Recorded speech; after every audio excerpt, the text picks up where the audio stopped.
গুমের মামলায় শেখ হাসিনা সহ 11 জনের বিরুদ্ধে গ্রেফতারি পরোয়ানা। 12 ফেব্রুয়ারি হাজিরের নির্দেশ ট্রাইব্যুনালের। বিচারের উদ্যোগে সন্তোষ ভুক্তভোগী পরিবারের। অপরাধটা সংগঠিত হয়েছিল তদানীন্তন প্রধানমন্ত্রী শেখ হাসিনার প্রত্যক্ষ নির্দেশে পরিকল্পনায়। মোট 12 জনের বিরুদ্ধে আজকে আমরা গ্রেপ্তারি পরোয়ানা জারির জন্য আবেদন জানিয়েছিলাম। আদালত সেই গ্রেপ্তারি পরোয়ানা জারি করেছেন। বিচার দাবি স্বজন ও সাবেক সেনা কর্মকর্তাদের। 3 মাসের মধ্যে তদন্ত প্রতিবেদন প্রকাশের ঘোষণা কমিশনের। বায়াস থেকে যেন উপরে উঠে তদন্ত কমিটির আমাদের জাতীয় স্বাধীন তদন্ত কমিশন যেন স্বাধীনভাবে কাজ করতে পারে। আপনার ধৈর্য ধরেন, আমাদের উপরে আস্থা রাখেন। আমরা দেশের অভ্যন্তরীণ বিষয়টাকে আগামী 2 মাসের মধ্যে আমরা শেষ করে ফেলতে চাই এবং 1 মাস আমরা রাখবো শেখ হাসিনা। হয় তাকে এক্সট্রাডাইট করার জন্য আমরা বলবো, কিংবা আমাদের টিম সেখানে গিয়ে তার ইন্টারভিউ নিবে। দেখছিলেন প্রধান শিরোনাম। দুপুরের সময় সঙ্গে আছি আমি ওমর ইনাম। এবার অন্যান্য শীর্ষ সংবাদ। কাতার আমিরের পাঠানো এয়ার অ্যাম্বুলেন্সে কাল লন্ডন যাবেন বেগম খালেদা জিয়া। রিসিভ করবেন তারেক রহমান। দেশবাসীর দোয়া চাইলেন বিএনপি চেয়ারপারসন। খরচ কমাতে জাতীয় ও স্থানীয় নির্বাচন একই দিনে করার পক্ষে সংস্কার কমিশন। জনপ্রতিনিধি ও প্রতিষ্ঠানের ওপর এমপিদের অযাচিত নিয়ন্ত্রণ বন্ধের সুপারিশ দেওয়ার ঘোষণা। সাদা পোশাকে কাউকে গ্রেফতার করতে পারবে না ডিবি। কার্যালয় পরিদর্শনে গিয়ে স্বরাষ্ট্র উপদেষ্টা। ডিসেম্বরের মধ্যেই পাসপোর্ট পুরোপুরি চালু করতে চায় সরকার। চলে গেলেন ঢাকায় চলচ্চিত্রের নবাব প্রবীর মিত্র। এফডিসিতে সর্বস্তরের শ্রদ্ধা। 2 দফা জানাজা শেষে চিরনিদ্রায় শায়িত হবেন আজিমপুরে।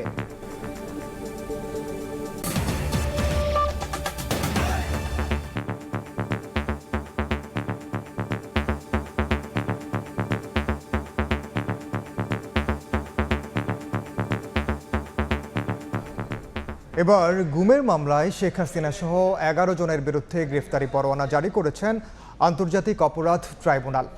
আর সাবেক সেনা কর্মকর্তা জিয়াউল আহসান অন্য মামলায় কারাগারে থাকায় তাকে হাজির করতে বলা হয়েছে 12 ফেব্রুয়ারি। চিফ প্রসিকিউটর জানান, গুমের নির্দেশদাতা ছিলেন শেখ হাসিনা, আর গুম করলে ওই কর্মকর্তাকে দেয়া হতো পুরস্কার। গুমের সঙ্গে জড়িতের বিচার শুরু হওয়ায় খুশি ভুক্তভোগী পরিবারের সদস্যরা।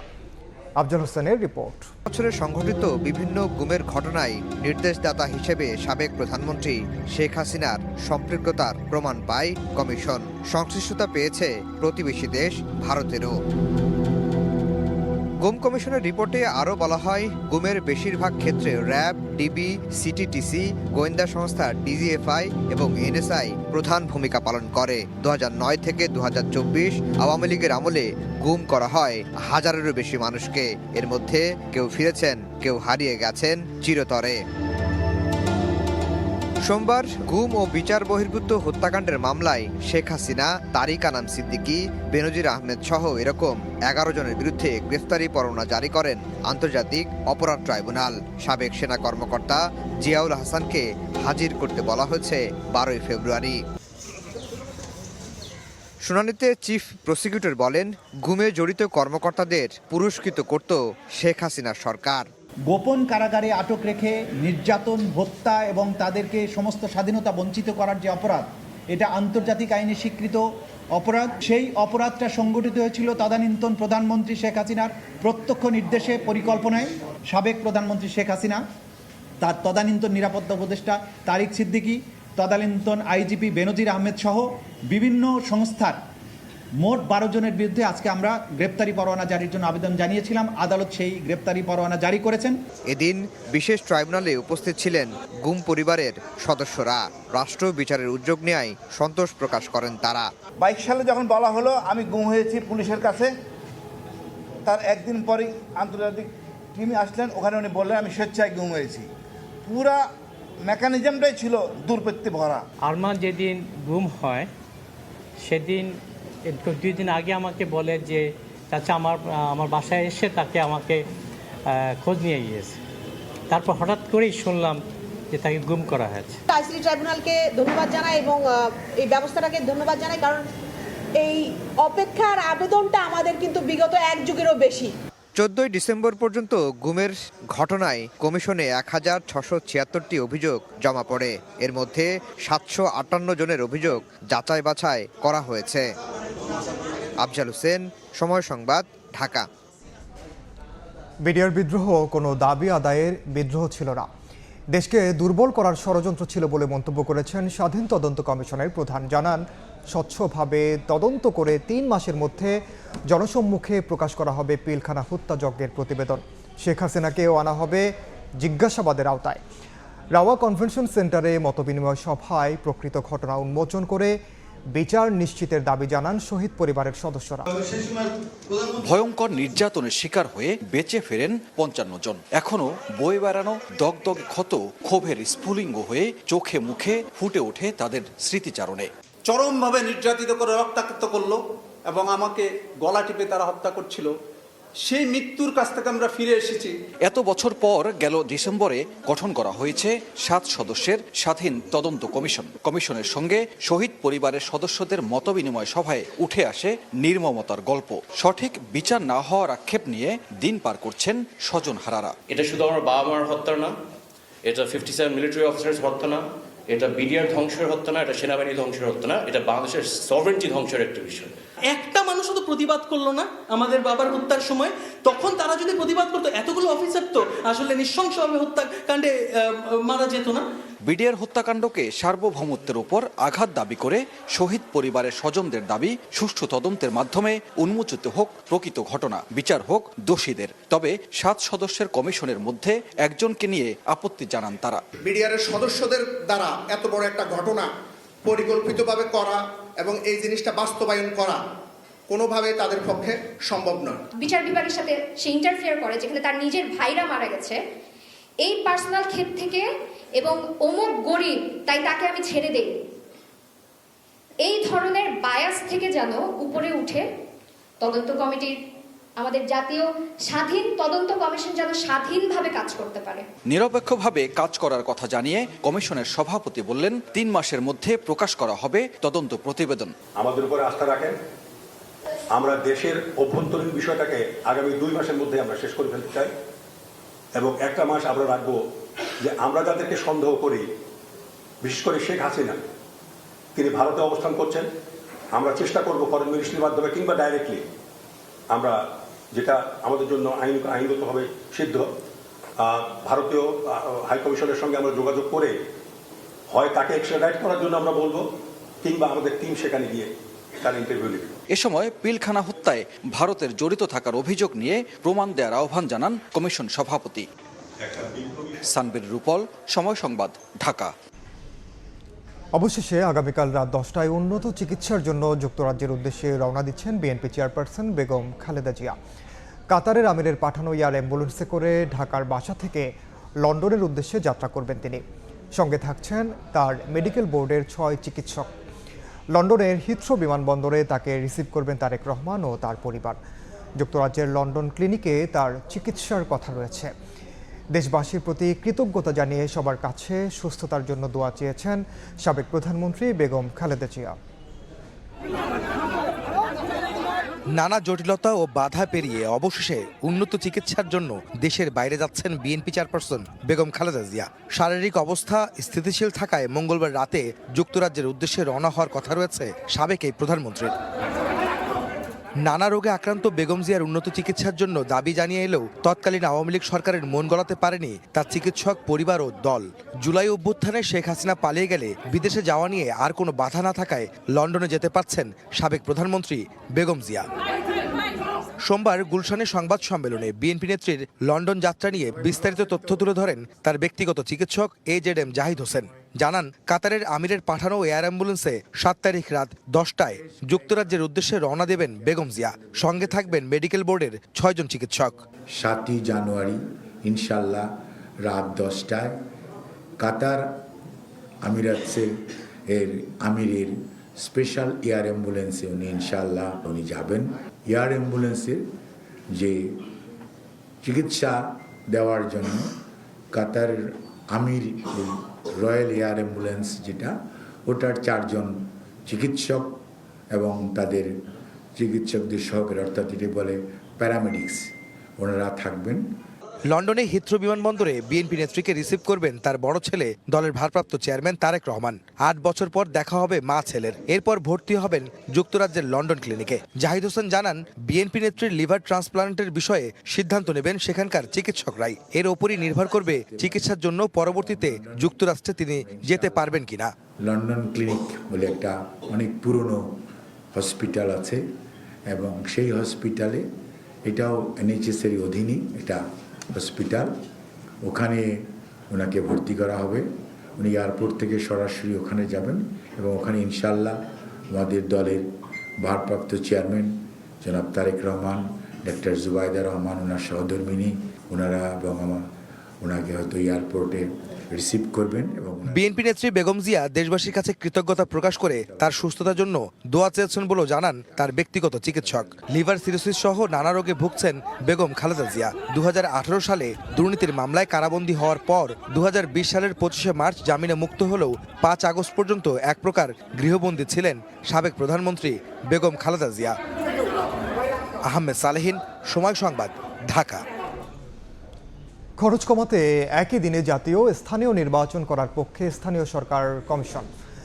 সকালে রাজধানীর আগারগাঁওয়ে গণমাধ্যম কর্মীদের সঙ্গে মতবিনিময় সভায় কথা বলেন কমিশন প্রধান ডক্টর তোফায়েল আহমেদ। জানান, এতে সরকারের খরচ কমে নামবে 600 কোটি টাকায়। সভায় বেশ কিছু সুপারিশ তুলে ধরেন সাংবাদিকরাও।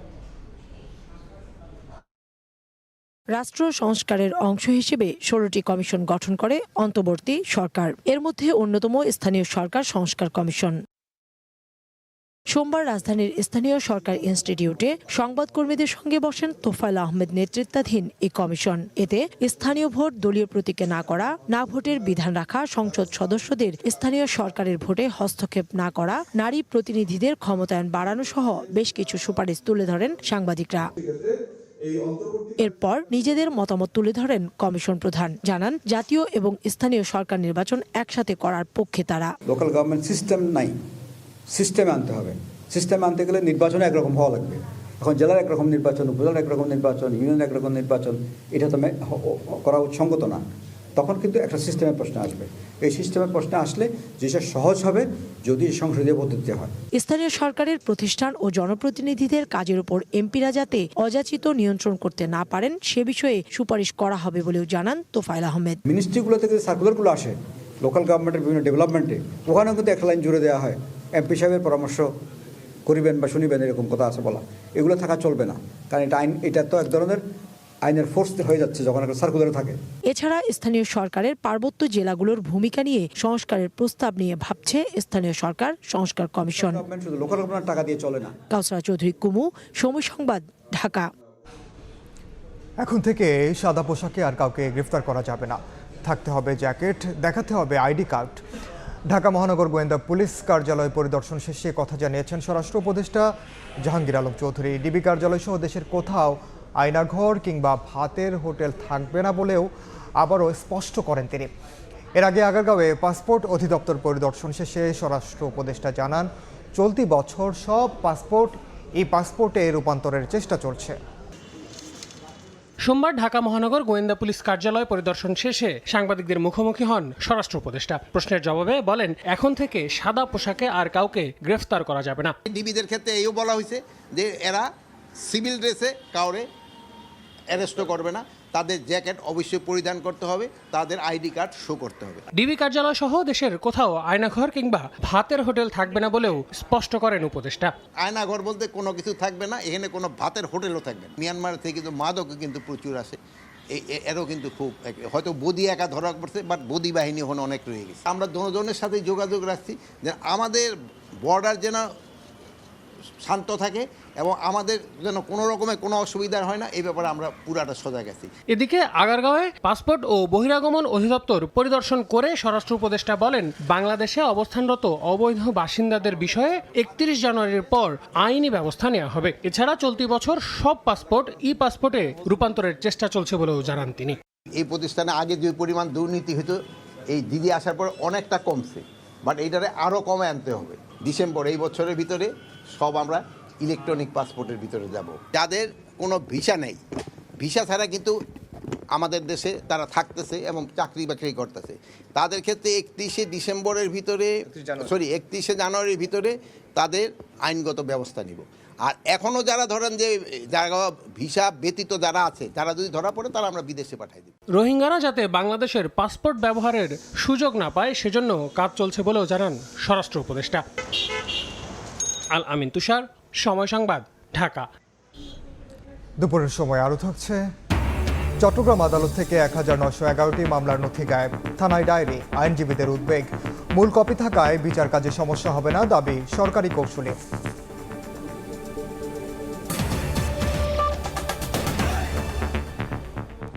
সরকার পতনের পর জুলাই হত্যাসহ রাজনৈতিক বিভিন্ন ঘটনায় ঢাকায় হওয়া কোনো মামলারই তদন্ত প্রতিবেদন দিতে পারেনি পুলিশ। আদালতে নিয়মিত হাজিরা চললেও নেই দৃশ্যমান অগ্রগতি। এমনকি রিমান্ডের তথ্য কেস ডায়েরিতে সুস্পষ্টভাবে উল্লেখ করা হচ্ছে না বলছেন আইনজীবীরা। তবে রাষ্ট্রপক্ষের দাবি স্বাভাবিকভাবেই চলছে মামলার কার্যক্রম।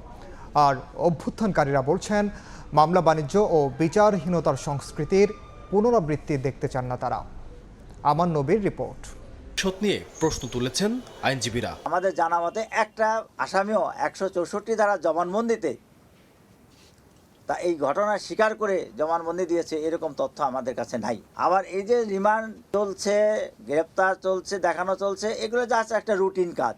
বাদীপক্ষ যদি সেই প্রমাণ সঠিকভাবে করতে না পারে তাহলে বাংলাদেশের এই যে শহীদদের হত্যার বিচার হবে বলে আমি মনে করি না। তদন্তকারী কর্মকর্তা যে রিপোর্টটা আসে সেই রিপোর্টে বলে যে গুরুত্বপূর্ণ তথ্য পাওয়া গেছে।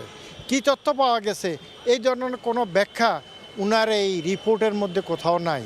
তবে মামলা প্রক্রিয়া স্বাভাবিকভাবে চলছে বলে মনে করেন রাষ্ট্রপক্ষ। বিচারে কোনো উদারতা দেখানো হচ্ছে না বলেও জানান পাবলিক প্রসিকিউটর। সরকারি উদারনীতি একটা জায়গায় আছে, যেটা হলো এই মামলাগুলোতে যারা নিরপরাধ তাদেরকে অ্যারেস্ট করা হবে না, কিন্তু আবার অপরাধী ঘুরে বেড়াচ্ছে তাদেরকে আইন আয়ত্তে আনা হচ্ছে আবার মামলার মাধ্যমে। রিমান্ডের যে তথ্যগুলো পাওয়া যাচ্ছে এটা কিন্তু তদন্তকারী কর্মকর্তা সে নিজে সব কিছু এখন ডিসক্লোজ করবে না। টোটাল ক্ষমতা হলো ইনভেস্টিগেশন অফিসারের, সেখানে আদালতের এখানে তাকে কোনো নির্দেশনা দেওয়ার কোনো ক্ষমতা নাই। যখন পুলিশ রিপোর্ট আসবে তখনই শুরু হবে আদালতের হাতে ক্ষমতা চলে আসবে। গণ অভ্যুত্থানে নেতৃত্ব দেওয়া ছাত্রনেতারা বলছেন অভিযোগ গঠনে কালক্ষেপণ, মামলা বাণিজ্য কিংবা বিচারহীনতার সংস্কৃতির পুনরাবৃত্তি দেখতে চান না তারা। 4-5 মাস পেরিয়ে যাওয়ার পরেও আমরা এখনো পর্যন্ত কোনো মামলার অগ্রগতি দেখতে পাইনি। এখনো পর্যন্ত কোনো মামলার চার্জশিট, একটা মামলারও চার্জশিট দেওয়া হয়নি।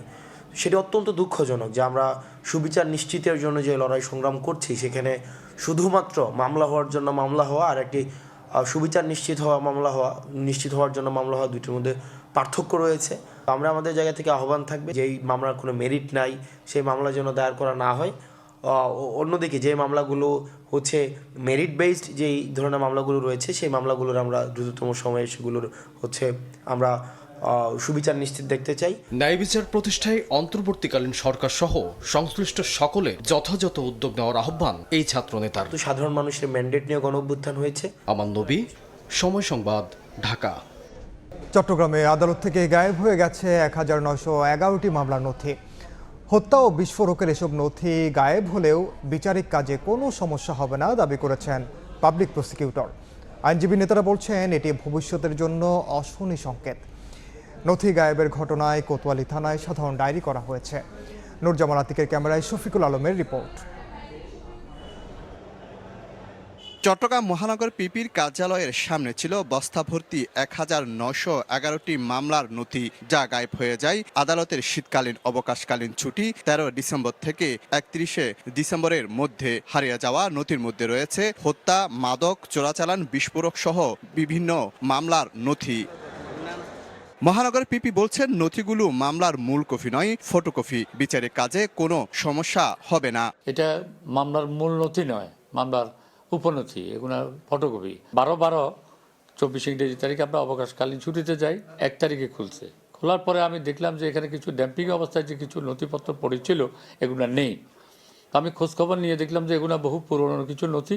What ever the thing is a property of the government, that is Y আমি জিডি করেছি। না, মামলার কোনো রকমের ক্ষতি হওয়ার কোনো কারণ নাই, যেহেতু মামলার নথি সেরেস্তায় আছে এবং আদালতে আছে। মহানগর পিপির কার্যালয়ে ছিল নানা মামলার নথিতে ঠাসা, তাই জায়গা স্বল্পতার কারণে 2023 সালের 24শে এপ্রিল থেকে পিপির কার্যালয়ের সামনের বারান্দায় প্লাস্টিকের বস্তায় ভরে সিডি বা নথি পলিথিনে মোড়ানো অবস্থায় রাখা ছিল এই নথিগুলো। আইনজীবী নেতারা বলছেন, নথি গায়েবের ঘটনা ভবিষ্যতের জন্য অশনি সংকেত। যখন জেরা করা হয় তখন এই প্রশ্নগুলো ওনাকে বললে উনি সিডি থেকে বলতে হয়, এছাড়া বলার কোনো সুযোগ নেই। এই কারণে সিডিটা খুবই গুরুত্বপূর্ণ, বিশেষ করে চাঞ্চল্যকর মামলা যেমন অস্ত্র মামলা, মাদকের মামলা, হত্যা মামলা, এই ধরনের মামলাগুলোতে সিডির খুবই প্রয়োজনীয়তা রয়েছে। মামলার প্রাণটা যদি সিডিটা যদি খোয়া যায়, চুরি হয়ে যায় বা কনস্পিরেসিমূলক এখান থেকে সরিয়ে ফেলা হয়, তাহলে এটা খুবই দুঃখজনক এবং এটার জন্য আমাদেরকে প্রসিকিউশনকে অবশ্যই ভুগতে হবে। এদিকে এই ঘটনায় কোতোয়ালি থানায় সাধারণ ডায়েরি করেছে মহানগর পিপি। তদন্ত করে ব্যবস্থা নেওয়ার দাবি পুলিশের। নথি গায়েবের পর আদালত প্রাঙ্গণে লোকবল ও নিরাপত্তা বাড়ানোর দাবি জানিয়েছেন আইনজীবীরা। শফিকুল আলম, সময় সংবাদ, চট্টগ্রাম। আন্দোলনের সময় অর্থনৈতিক কর্মকাণ্ড স্থবির হওয়ায় জুলাই সেপ্টেম্বর প্রান্তিকে করোনা পরবর্তী সর্বনিম্ন জিডিপির প্রবৃদ্ধি দেখল দেশ। প্রবৃদ্ধি হয়েছে মাত্র 1.81%। এদিকে নভেম্বরের তুলনায় ডিসেম্বরে মূল্যস্ফীতির চাপ কিছুটা কমেছে। হালনাগাদ এ তথ্য প্রকাশ করেছে পরিসংখ্যান ব্যুরো। স্থবির হয়ে পড়েছিল অর্থনৈতিক কর্মকাণ্ড, যার প্রভাব পড়েছে মোট দেশজ উৎপাদন বা জিডিপির প্রবৃদ্ধিতে। একটি দেশের অর্থনীতি কতটুকু বাড়ছে বা কমছে জিডিপির প্রবৃদ্ধির মাধ্যমে তা বোঝা যায়। অর্থ বছরের প্রথম প্রান্তিক তথা জুলাই সেপ্টেম্বরে প্রবৃদ্ধি হয়েছে মাত্র 1.81%। এর আগে করোনাকালীন 2020-21 অর্থ বছরের প্রথম প্রান্তিকে প্রবৃদ্ধি হয়েছিল 0.85%। দ্বিতীয় প্রান্তিকে ঋণাত্মক প্রবৃদ্ধি হয়েছিল 0.07%।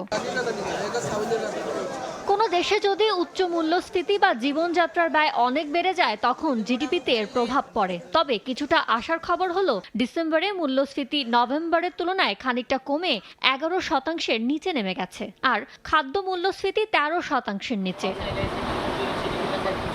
তবে এখনও দক্ষিণ এশিয়ার দেশগুলোর মধ্যে বাংলাদেশের মূল্যস্ফীতি সবচেয়ে বেশি। এমনকি দেউলিয়া হয়ে যাওয়া শ্রীলঙ্কায় এখন মূল্যস্ফীতি নেই, বরং জীবনযাত্রার ব্যয় কমে গেছে। ইয়ানুর শিফাত, সময় সংবাদ, ঢাকা। এখনও জমে ওঠেনি ঢাকা আন্তর্জাতিক বাণিজ্য মেলা। এবার আগ্রহের কেন্দ্রবিন্দুতে বর্ষপণ্য, আসবাবপত্র। এই মুহূর্তে মেলা প্রাঙ্গণে আছেন সহকর্মী সাদিক হাসান ইমন। সরাসরি যাচ্ছি তার কাছে। ইমন, আজকে কিন্তু চলছে ষষ্ঠ দিনের মতো ঢাকা আন্তর্জাতিক বাণিজ্য মেলা। 10টার সময় প্রবেশ দ্বার খোলার পর থেকে দেখছিলাম জনসমাগম আসতে শুরু করেছে এবং আস্তে আস্তে সেই সংখ্যাটা কিন্তু এখন বাড়তে শুরু করেছে। আস্তে আস্তে জমে উঠছে বাণিজ্য মেলা। কিন্তু আমরা দোকানীদের সাথে কথা বলে যতটুকু জানতে পেরেছি যে দর্শনার্থীর সংখ্যা বেড়ে গেলেও কিন্তু ক্রেতার সংখ্যা খুবই কম। এই জন্য তারা অনেকটাই আশাহত, কারণ গতবার 5 দিনে যেমন বেচা বিক্রি হয়েছিল এবারে কিন্তু সেই তুলনায় অনেকটাই কম। আর এর একটি কারণ হচ্ছে মেলার দূরত্ব, যেটা গত 4 বছর যাবতই এখানে আয়োজন করা হচ্ছে। তার আরেকটি কারণ শীতের প্রকোপ। আরেকটি কারণ হচ্ছে নিত্য দিনের বাজারে যে মুদ্রাস্ফীতি এবং বাজারে দাম বেড়ে গেছে। আরেকটা কারণ হচ্ছে এই মাসের বেতন এখনও হয়তো অনেক ক্রেতারা হাতে পায়নি, তাই ক্রেতার সমাগম এবং বিক্রির সংখ্যাটা অনেক কম, বিক্রির পরিমাণটা। আর দেখা যাচ্ছে যে তারা এখনও আশাহত সেভাবে হচ্ছে না, কারণ প্রথম 15 দিন না গেলে তারা বুঝতে পারছে না যে এবারের বাণিজ্য মেলার বেচা বিক্রিটা কেমন হবে। কিন্তু ক্রেতাদের আকৃষ্ট করার জন্য কিন্তু তাদের সবসময় তৎপর। তারা বিশেষ অফারের তারা সুযোগ সৃষ্টি করছেন এবং এবারের যে ইতোমধ্যে যে ক্রেতাদের সংখ্যা অনেক কম, সেজন্যও কিন্তু স্পেশাল অফার তারা দিচ্ছেন। আর অন্তর্বর্তী সরকার আসার পর ব্যবসায়ীরা যথেষ্ট পরিমাণে স্বস্তি পেয়েছেন বলে জানিয়েছেন, কারণ দলীয় তৎপরতা এখন পর্যন্ত চাঁদাবাজির মতো অপ্রীতিকর ঘটনা ঘটেনি। তারা বলছেন যে এবার ব্যবসা করে বেশ স্বস্তি পাওয়া যাবে। আর 2-1টি চুরির মতো বিচ্ছিন্ন ঘটনা ব্যতীত কিন্তু আইনশৃঙ্খলা বাহিনীও বেশ তৎপরও রয়েছেন দেখা গেছে। আর বাংলাদেশের 351টি স্টলের পাশাপাশি 11টি যে বিদেশি স্টল রয়েছে, 7টি দেশ থেকে এসেছে, তাদের সাথেও আমরা কথা বলেছি। তারা কিন্তু বিশেষ করে ভারতীয় যে স্টলগুলো, তাদের সাথে কথা বলেছি। তারা বলেছেন যে তাদের মিডিয়ায় বাংলাদেশ সম্পর্কে যে অপপ্রচার তারা এতদিন শুনেছেন, এখানে এসে কিন্তু সেরকম দেখতে পাচ্ছে না। তারা খুব সুশৃঙ্খল একটি পরিবেশ দেখতে পাচ্ছে এবং ধর্মে ধর্মে কোনো বিভেদ নেই, সব মানুষ একসাথে এসে কেনাকাটা করছেন, এটা কিন্তু তারা জানিয়েছেন। আর এবারে কিন্তু মেলার আরও একটি আকর্ষণ হচ্ছে গণ অভ্যুত্থানের কারণে জুলাই গণ অভ্যুত্থানের একটি চত্বর রয়েছে, 36-এর একটি চত্বর রয়েছে কিন্তু। আর আসলে মেলা কতটা কেমন হবে এবং কতটা ভালো হবে সেটা কিন্তু শেষ 10 দিনের বেচা বিক্রি থেকে তারা বুঝতে পারবেন যে আসলে কতটা জমে উঠলো মেলা এবং তাদের হিসাবটা কোথায় দাঁড়ালো। ঢাকা আন্তর্জাতিক বাণিজ্য মেলা থেকে এই ছিল আমার কাছে সর্বশেষ। সরাসরি যুক্ত ছিলাম ঢাকা আন্তর্জাতিক বাণিজ্য মেলা প্রাঙ্গণে। সিলেট ম্যানচেস্টার রুটে সরাসরি ফ্লাইট বন্ধের সংখ্যায় বিমান অফিসের সামনে প্রতিবাদ সভা করছেন প্রবাসীরা। সকালে নগরী এয়ারপোর্ট রোডে বাংলাদেশ বিমান অফিসের সামনে জড়ো হন এনআরবি সোসাইটি নামে সংস্থার সদস্যরা। প্রতিবাদ সভায় সিলেট ম্যানচেস্টার রুটে বিমানের ফ্লাইট চালু রাখার দাবি জানান তারা।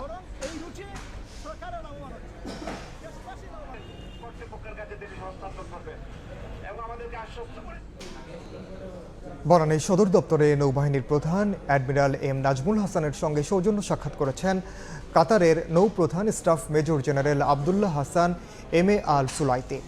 দুদেশের মধ্যে নৌবাহিনীর পেশাগত প্রশিক্ষণ সংক্রান্ত বিষয়ে আলোচনা সহ সম্পর্ক আরও জোরদারের বিষয়ে কথা বলেন তারা। এর আগে কাতার নৌবাহিনী প্রধান শিখা অনির্বাণে পুষ্পস্তবক অর্পণ করার মধ্য দিয়ে স্বাধীনতা যুদ্ধে শাহাদাত বরণকারী সশস্ত্র বাহিনীর সদস্যদের স্মৃতির প্রতি শ্রদ্ধা জানান।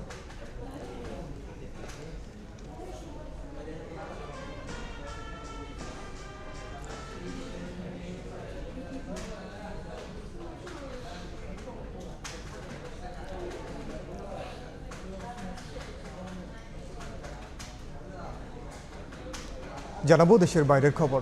চলতি সপ্তাহে কানাডার প্রধানমন্ত্রীর পদ থেকে সরে দাঁড়াতে পারেন জাস্টিন ট্রুডো। সোমবার বেশ কয়েকটি সূত্রের বরাত দিয়ে এমন খবর প্রকাশ করেছে দেশটির সংবাদ মাধ্যম দ্য গ্লোবাল অ্যান্ড মেইল। নতুন নেতা বাছাইয়ের আগ পর্যন্ত জাস্টিন ট্রুডো প্রধানমন্ত্রী হিসেবে থাকবেন কিনা সে বিষয়টি এখনও পরিষ্কার নয়। তবে গুঞ্জন উঠেছে ট্রুডোর পরে অন্তর্বর্তী দলীয় প্রধান ও প্রধানমন্ত্রী হতে পারেন ডমিনিক লেব্রাঙ্ক। দীর্ঘদিন ধরে লিবারেল পার্টির নেতা হিসেবে দায়িত্ব পালন করছেন কানাডার প্রধানমন্ত্রী জাস্টিন ট্রুডো। 2013 সালে লিবারেল পার্টির নেতা হিসেবে দায়িত্ব গ্রহণের পর 2015 সালে কানাডার প্রধানমন্ত্রী নির্বাচিত হন তিনি। তবে সাম্প্রতিক সময়ে তার জনপ্রিয়তা অনেকটাই কমেছে। বিরোধীদের পাশাপাশি তার নিজ দলের মধ্যে উঠেছে পদত্যাগের দাবি। এর মধ্যেই সোমবার বেশ কয়েকটি সূত্রের বরাত দিয়ে কানাডার সংবাদ মাধ্যম দ্য গ্লোবাল অ্যান্ড মেইলের প্রতিবেদনে বলা হয়, চলতি সপ্তাহেই কানাডার প্রধানমন্ত্রী পদ থেকে সরে দাঁড়াতে পারেন জাস্টিন ট্রুডো। বুধবার ক্ষমতাসীন লিবারেল পার্টির জাতীয় সম্মেলনের আগেই প্রধানমন্ত্রী এবং দলীয় প্রধানের পদ থেকে আনুষ্ঠানিকভাবে সরে দাঁড়ানোর ঘোষণা দিতে পারেন তিনি। নতুন নেতা বাছাইয়ের আগ পর্যন্ত জাস্টিন ট্রুডো প্রধানমন্ত্রী হিসেবে থাকবেন কিনা সে বিষয়টি এখনও পরিষ্কার নয়। তবে পদত্যাগের বিষয়ে প্রধানমন্ত্রীর কার্যালয়ের সঙ্গে যোগাযোগ করা হলেও এ বিষয়ে কোনো মন্তব্য করতে রাজি হয়নি।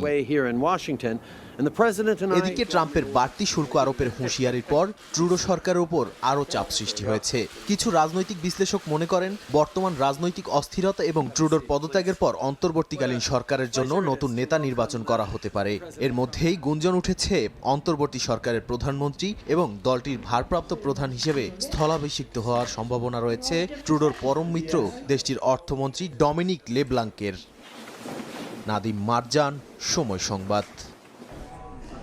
নজিরবিহীন শীতকালীন ঝড় ও তীব্র তুষারপাত। খেলার খবর। বিসিবি প্রেসিডেন্ট ফারুক আহমেদ ও পরিচালক নাজমুল আবেদিন ফাহিম নিজেদের ইগোর জন্য পুরো ক্রিকেট পরিবারকে লজ্জায় ফেলেছেন বলে মন্তব্য করেছেন সাবেক পরিচালক খালেদ মাহমুদ সুজন। পদের লোভ লালসা থেকে বিরত থেকে ক্রিকেটকে এগিয়ে নিতে কাজ করার আহ্বান জানান তিনি। তবে 5 মাসেও বিসিবির স্ট্যান্ডিং কমিটি ঘোষণা করতে না পারা ফারুক আহমেদের ব্যর্থতা বলেই মনে করেন সুজন। আমাদের সব ক্রিকেটারের জন্য এটা খুবই লজ্জাজনক একটা ব্যাপার আমি মনে করি। দুজন সিনিয়র মানুষ যেটা করলেন, আমাদের দেশে যত ক্রিকেটার আছে, আমরা যারা ন্যাশনাল টিম খেলি বা ন্যাশনাল টিমের বাইরে যত তাদের সবার জন্য খুব লজ্জাজনক যে তাদের এই যে ইগো প্রবলেম বা তাদের এই যে কারাকারির প্রবলেম চলতেছে, যে কে প্রেসিডেন্ট হবেন বা কে অপারেশনের চেয়ারম্যান হবেন বা কে ডেভেলপমেন্টের চেয়ারম্যান হবেন। ইটস ভেরি ফানি অ্যান্ড লজ্জাজনক আমাদের।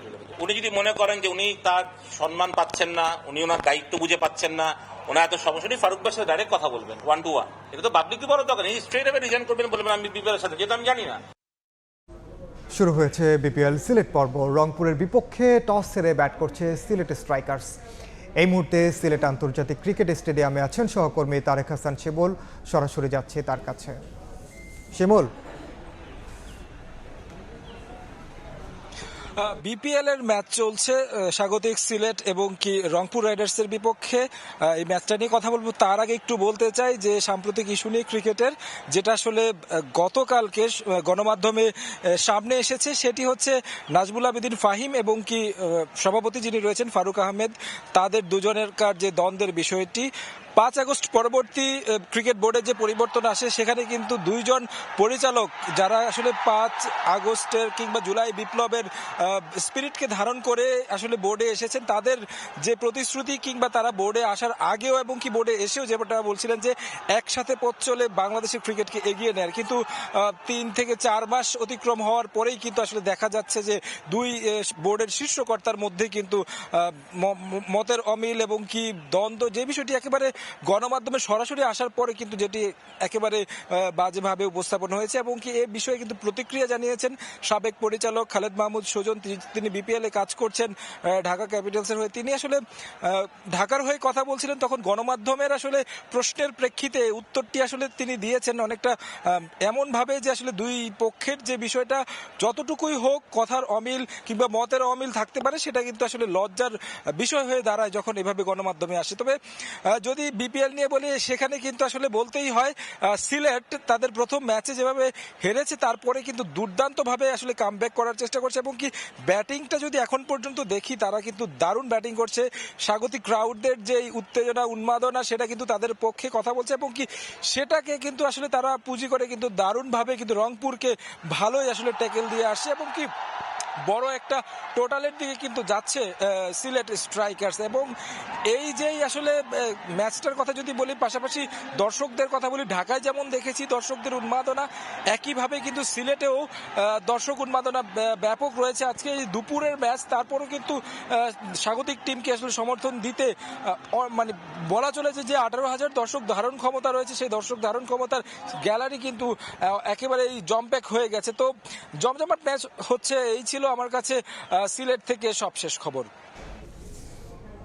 সরাসরি যুক্ত ছিলাম সিলেট আন্তর্জাতিক ক্রিকেট স্টেডিয়ামে। এ পর্যায়ে শীর্ষ সংবাদগুলো জানিয়ে দিচ্ছি আরেকবার। কাদার আমিরের পাঠানো এয়ার অ্যাম্বুলেন্সে কাল লন্ডন যাবেন বেগম খালেদা জিয়া। রিসিভ করবেন তারেক রহমান। দেশবাসীর দোয়া চাইলেন বিএনপি চেয়ারপারসন। গুমের মামলায় শেখ হাসিনা সহ 11 জনের বিরুদ্ধে গ্রেফতারি পরোয়ানা। 12 ফেব্রুয়ারি হাজিরের নির্দেশ ট্রাইব্যুনালের। বিচারের উদ্যোগে সন্তোষ ভুক্তভোগী পরিবারের। এবং খরচ কমাতে জাতীয় ও স্থানীয় নির্বাচন একই দিনে করার পক্ষে সংস্কার কমিশন। জনপ্রতিনিধি ও প্রতিষ্ঠানের উপর এমপিদের অযাচিত নিয়ন্ত্রণ বন্ধে সুপারিশের ঘোষণা।